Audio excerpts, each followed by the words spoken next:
સંસારમાં મનરૂપી માછલા ફરે છે, તેને વિવેકરૂપી બાણ મારો. દ્રૌપદી એક કૃષ્ણ ભક્તિ છે.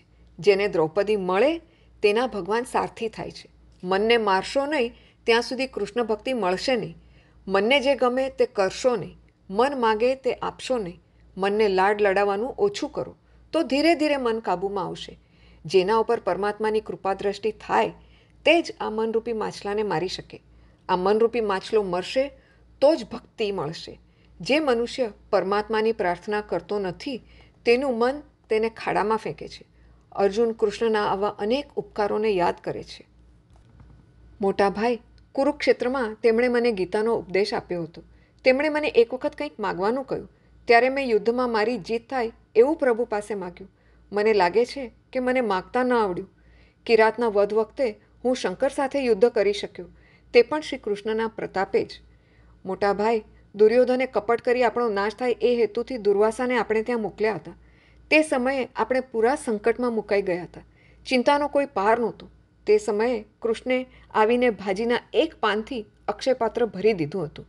પ્રભુએ તે સમયે આપણને મોટા સંકટમાંથી ઉગારી લીધા હતા. દુર્યોધને 4 મહિના દુર્વાસાને પોતાને ત્યાં રાખ્યા અને જમાડ્યા. આથી દુર્વાસાએ પ્રસન્ન થઈ દુર્યોધનને કંઈ વરદાન માગવાનું કહ્યું. દુર્યોધને કહ્યું કે અમારા કુળમાં યુધિષ્ઠિર મોટા છે. તમે 10,000 શિષ્યો સાથે તેમને ત્યાં જઈ તેમના આતિથ્યનો સ્વીકાર કરો અને તેમને ભોજનનો લાભ આપો. સૂર્યદેવે દ્રૌપદીને અક્ષયપાત્ર આપ્યું હતું, પરંતુ દ્રૌપદી ભોજન કરી લે પછી તેમાંથી કંઈ નીકળતું નહીં. દુર્યોધન કપટી છે. એ વિચારે છે કે ગઈકાલનો મહારાજને 11રસનો ઉપવાસ છે, એટલે આ બ્રાહ્મણો પાંડવો પાસે પહોંચતા સમય લાગશે તે પહેલાં દ્રૌપદીએ ભોજન કરી લીધું હશે, એટલે અક્ષયપાત્રમાંથી કંઈ નીકળશે નહીં. દુર્વાસાને ભોજન નહીં મળતા તેઓ ક્રોધમાં આવીને પાંડવોને શ્રાપ આપશે, તેથી તેઓની દુર્ગતિ થશે. આમ દુર્યોધને બુદ્ધિપૂર્વક તરકીબ કરી. સંતની સેવા સદ્ભાવથી કરવામાં આવે તો જ તે સફળ થાય છે. કુભાવથી કે લૌકિક ભાવથી કરેલી સેવા સફળ થતી નથી. દુર્યોધને 4 મહિના સુધી દુર્વાસાને જમાડ્યા. તેનું પુણ્ય તેને જરૂર મળત, પણ તેણે દુર્વાસાની સેવા કપટ ભાવથી કરી અને પાંડવોનો વિનાશ ઈચ્છ્યો, જેનાથી તેનો જ વિનાશ થયો. દુર્યોધનના કહેવા પ્રમાણે દુર્વાસા પોતાના 10,000 શિષ્યો સાથે યુધિષ્ઠિરને ત્યાં આવ્યા અને કહ્યું, અમે ભૂખ્યા છીએ, તમારે ત્યાં ભોજન કરવા આવ્યા છીએ. યુધિષ્ઠિર તેમને ગંગા સ્નાન કરી આવવાનું કહે છે. બધા ગંગા સ્નાન કરવા જાય છે. તેમના ગયા બાદ પાંડવો ચિંતાતુર બને છે, કેમ કે આજે દ્રૌપદીએ ભોજન કરી લીધું છે, તેથી અક્ષયપાત્રમાંથી કંઈ મળે તેમ નથી. પાંડવો અને દ્રૌપદી ચિંતાતુર બન્યા. 10,000 બ્રાહ્મણોને જમાડવા કેવી રીતે? તેમને કોઈ ઉપાય જડતો નથી.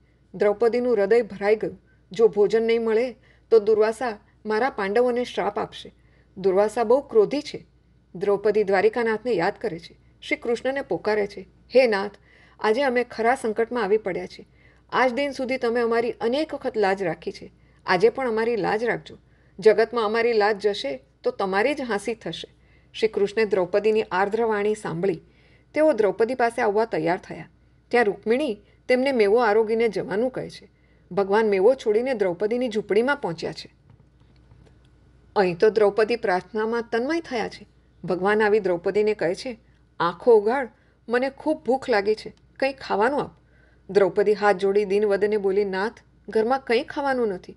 10,000 બ્રાહ્મણો સાથે દુર્વાસા મુનિ આવ્યા છે, તેમને જમાડવાના છે, તેની તમે વ્યવસ્થા કરો. ભગવાન કહે, દ્રૌપદી, પહેલાં તું મારી વ્યવસ્થા કર. મને ખૂબ જ ભૂખ લાગી છે. તું ભોજન કરતાં પહેલાં કંઈક મારા માટે રાખે છે તે જલ્દીથી લાવ. દ્રૌપદી કહે, નાથ, આજે હું ભૂલી ગઈ, તમારા માટે કંઈ રાખ્યું નથી. ભગવાને કહ્યું, તું મને અક્ષયપાત્ર બતાવ, જરૂર તેમાં કંઈક હશે. દ્રૌપદીએ અક્ષયપાત્ર શ્રી કૃષ્ણના હાથમાં આપ્યું. શ્રી કૃષ્ણે પ્રેમ યોગથી તેમાં ભાજીનું પાન ઉત્પન્ન કર્યું. શ્રી કૃષ્ણ તે પાન આરોગીને બોલ્યા, આજે જગતના બધા જીવોને તૃપ્તિ થાવ. આજે શ્રી કૃષ્ણ દુર્વાસા અને તેમના બ્રાહ્મણો બધાને અજીર્ણ થયું છે. બધાને તૃપ્તિના ઓડકાર આવે છે. પ્રભુ જમ્યા એટલે બધા બ્રાહ્મણો તૃપ્ત થઈ ગયા. પરમાત્માને 1000 વાર મનાવવા પડે છે, ત્યારે કોઈક દિવસ તે આરોગે છે. કનૈયાને રોજ જમાડો. કનૈયો કોઈ વખત થોડું આરોગશે તો તમારો બેડો પાર થઈ જશે. પરમાત્મા થોડું આરોગશે તો જગતને જમાડ્યાનું પુણ્ય પ્રાપ્ત થશે. આજે પ્રભુએ ભાજીનું એક પાન પ્રેમથી આરોગી સર્વ જીવોની તૃપ્તિ કરી છે. શ્રી કૃષ્ણ ભીમને દુર્વાસા અને બ્રાહ્મણોને તેડવા મોકલે છે. ત્યારે બધા બ્રાહ્મણો તૃપ્તિના ઓડકાર ખાય છે અને જમવા આવવાની ના પાડે છે. દુર્વાસા સમજી જાય છે કે આ કામ શ્રી કૃષ્ણનું જ લાગે છે.